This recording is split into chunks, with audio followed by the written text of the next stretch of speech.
So if I remember right, last week we're also in a reflector chart, and that's when I say there's so much openness, there's so many possibilities, there's so many different ways of experiencing. I know that earlier today we had the moon in 35 here in Gemini, and now it has gone into to 45. So earlier in the day we have this emotional manifestor energy with 35, 36 that has to do with turbulence, transistoriness, adventure, hunger. And I have nothing in my emotional center. So sometimes when we have those transits, I do feel the emotions in the air. And I believe today could have been a day like that, because what I was speaking about before is that we have Uranus here slowing down in Taurus in the second gate, and it's going to go retrograde, and then it's going to come back over.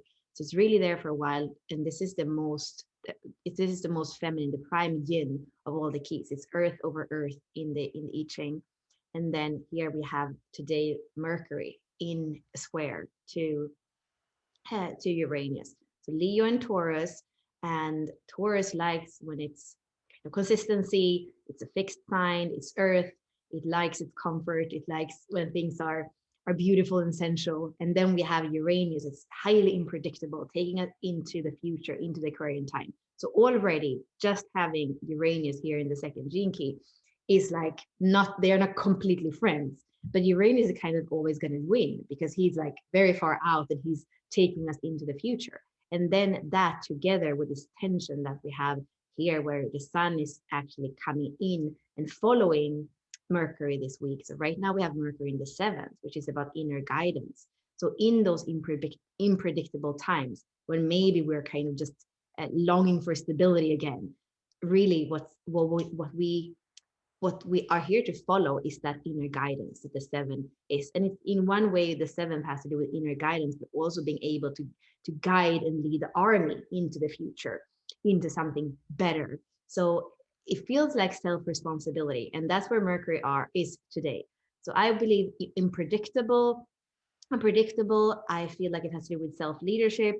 I also feel like because this is communication, so maybe there has been today or is still some unexpected volatile elements in our communication. I would be a little bit careful of like totally saying how it is and how to orient and how to guide. I mean, this happened to be my purpose sphere, this happened to be my life's work.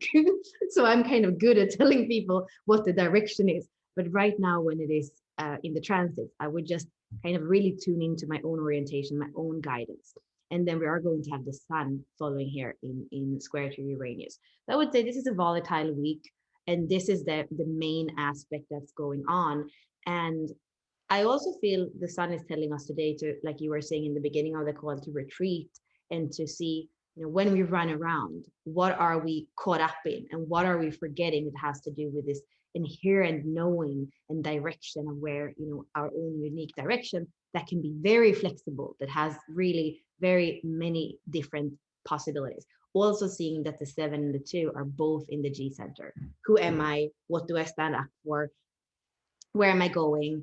What's love? How do I not like look for it on the outside? This one also have to do with approval. So how can we come back to who we truly are, come back to our heart and have that become the guidance instead of proving ourselves or instead of holding on to things too long because Taurus doesn't want to let go. Um, yeah, I think that's what I would say about this chart today.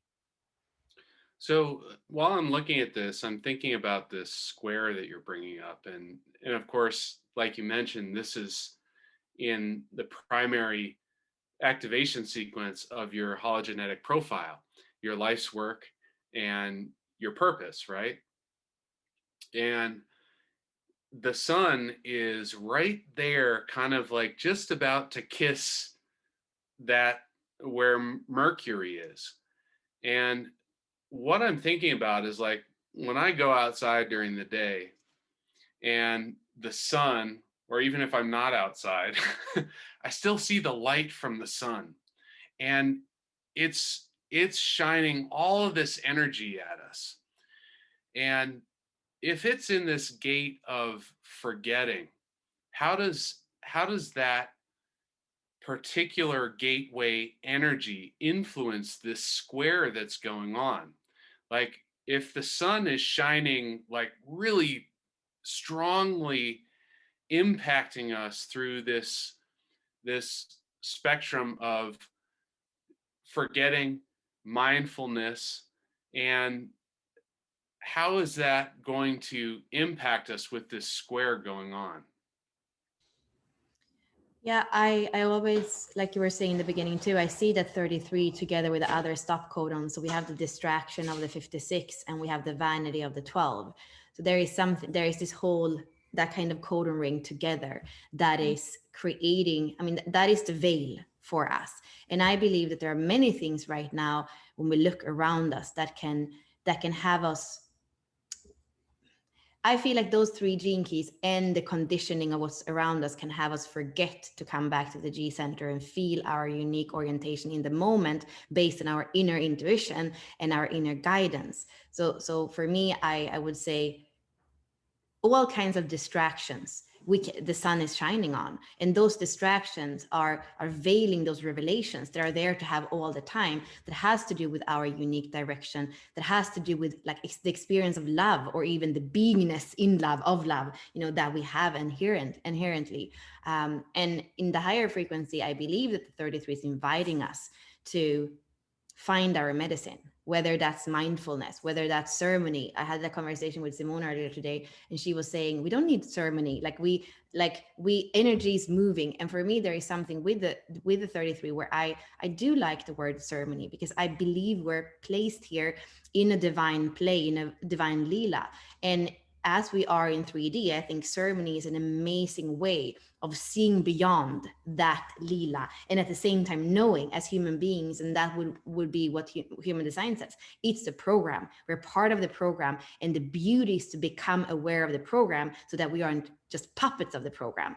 So for me, she's asking us, what's your medicine? What takes you out of forgetting, out of distraction, out of vanity, so that you can come back into the true heart of who you are, your G center, and not outsource your direction and your choices on anybody else, not feeling like you have to prove yourself or hold on to things that are not good for you. Mhm. So yeah, that's a powerful question. And I believe also, seeing this as it may play out is also very telling and powerful.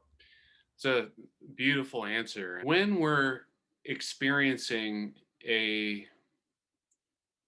gateway or a gene key of this nature, where pretty much everything that we recognize as ourselves has got nothing to do with the energy of this particular gene key. How do we engage with that in a way that we can begin to interact with that energy in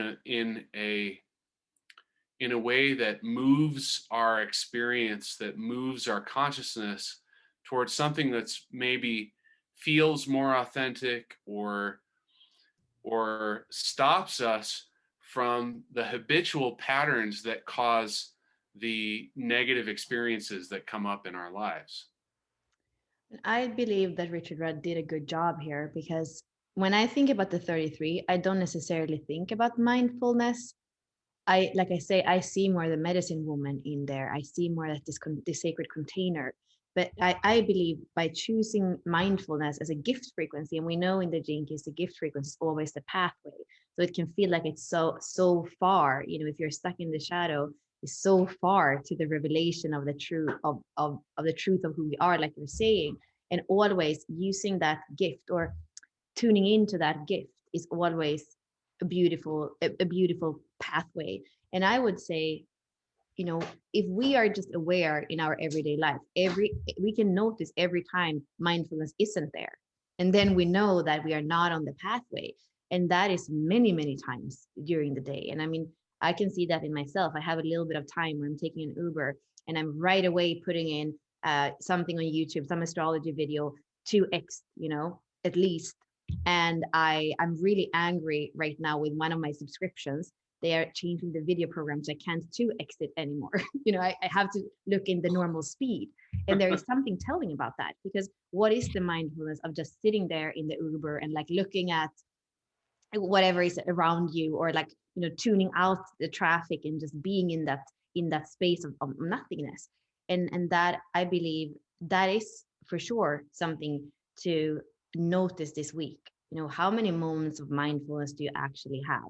Because the more space we have, the more we can be an observer, and the more we can see the whole frequency band. And I'm not a proponent of we are here to experience the cities and that's what we came for. I'm a proponent of 3D is it's a beautiful, it's an interesting play. It's a matrix that if we came here, we are here to experience that matrix in contrast. And I'm not saying the dark, like I don't even want to go there to say we are just light and there's nothing else. For me, we have that whole spectrum and we're here to see it. So for me, it is with that observation, with that awareness, we can be a neutral observer of shadow, gift, and siddhi. And that means we're not a slave of any of the frequencies. And in that, in that, there is a revelation of our true nature as human beings. For me, the interesting thing is to be here as a human being and beyond. I'm not interested about the and beyond, because I believe that I will get to experience that as a spirit when I don't have a physical body anymore, in the gap. So I want to experience this. And of course, second gene key is my life's work. So it's all about the form. It's the form principle, it's the yin. And it's that container that is birthing itself all the time. So yeah, that's what comes up for me as a hairy question. Yeah, beautiful answer. Or the preference is a little bit dangerous because it's a kind of expectation, like I want light, I want a higher frequency. And there is something when I look at the 33, which goes together with the two. It's that feminine that accepts what is. So it's not here to judge the distraction of the 56. It's not here to judge the vanity of the 12, like those two friends in the codon ring. It's really here to be mindful and to see, to observe, to sit there in that sacred container, whatever is going on outside. And what I think is really beautiful, which is the last kind of transit that we can look at right now, we have Saturn opposing the sun here in the 33. And this is codependency. So the thing is, if I can be mindful, even if you are showing me vanity or you're showing me purity, which is the highest vibration, like if I can be mindful, I'm not codependent on you or your behavior. I don't expect you to show up in your highest vibration of the Siddhic frequency. And it also doesn't throw me completely off if you are in vanity today. And I feel like that's important, that here when we are in self-leadership, in this Leo energy, in this inner fire of and also this inner fixedness, which in a way, when we speak about Leo being a fixed sign and Taurus being a fixed sign and Aquarius being a fixed sign, is to sit there in your sovereignty, that like we spoke about last week, and see the other.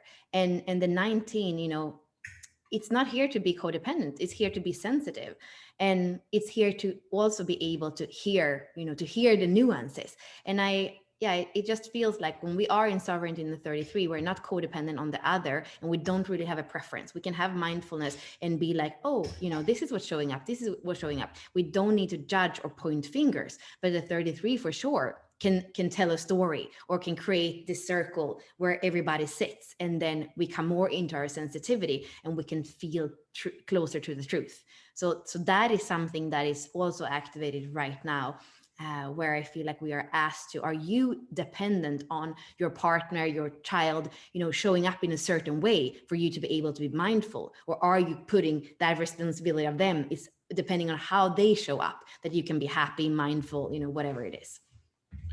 Yeah, I think that's a wonderful point to make, is that, as the moon, right now the moon is waning, it's moving in the direction of a new moon.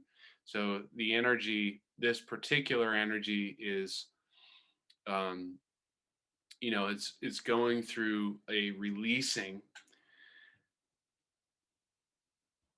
If that shadow frequency of forgetting is present while we're all in a state of codependence, if codependence is showing up somewhere in your life, this is a particularly potent time period when you may be really susceptible to losing track of yourself in that codependency.